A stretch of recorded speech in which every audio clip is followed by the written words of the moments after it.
If you're co-parenting with a high conflict personality, what we refer to as an HCP, your natural instinct is often your biggest hurdle. You want to defend your character. You want to correct the false narratives, those statements that are presented as truth, but are actually based on a distorted or one-sided version of reality. In a typical relationship, you would explain how this behavior is impacting the children, hoping that the other parent would change for their sake.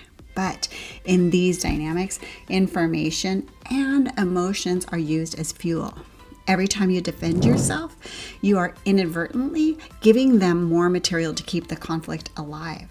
As a counselor who has taught the Impact on Children seminar since 2001, I've worked with many parents stuck in this cycle.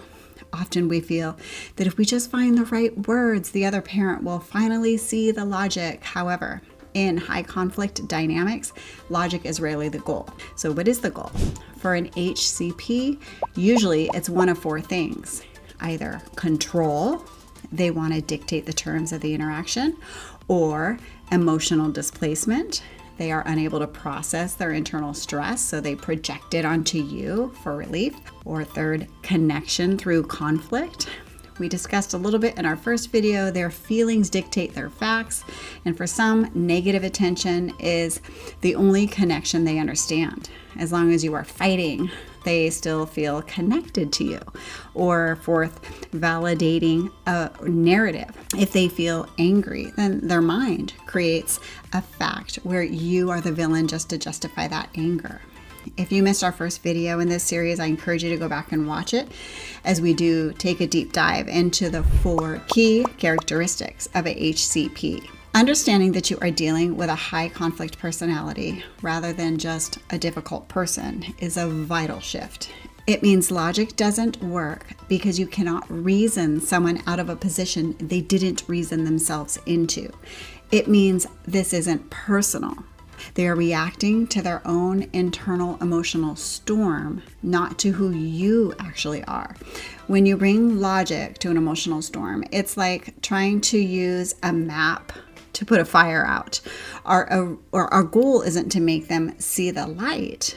It's to stop being the fuel for their fire by using the gray rock method. It's a term that was originally coined by a blogger named Skylar. This is a practice designed to make you so plain, so uninteresting, and so unreactive that the HCP no longer finds it rewarding to engage with you.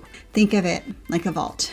You are keeping your personal life, your feelings, and your reactions locked away, only opening the door for the essential logistical items related to your children. Now, a word of warning, when you first start being gray rock, the conflict may actually get worse before it gets better.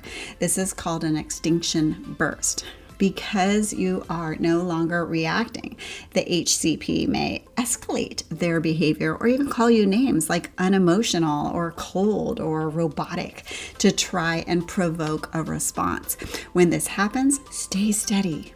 Their escalation is actually a sign that your boundaries are working. And now let's be honest, remaining a vault is incredibly difficult when you're in the line of fire.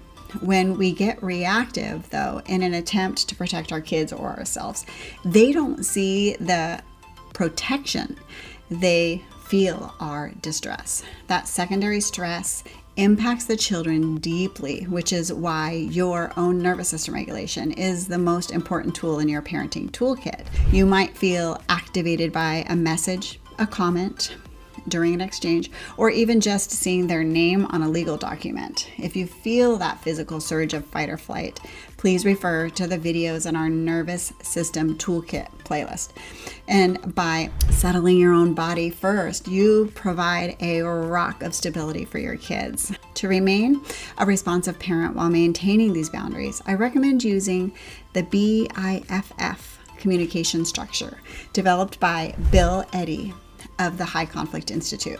The B is for brief. Keep your message short. Long explanations are often interpreted as arguments or defensiveness. Aim for 1 paragraph or less. The I is for informative. Focus only on the facts and the logistics. Provide the information needed to solve the problem without adding personal opinions, or history. F is for friendly.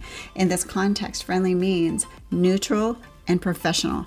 A simple thank you or understood is enough to keep the tone civil. And F is for firm. This means your response is the end of the conversation. Provide the answer and close the door. Avoid open-ended questions that invite a debate. This will take significant repetition before you see a change.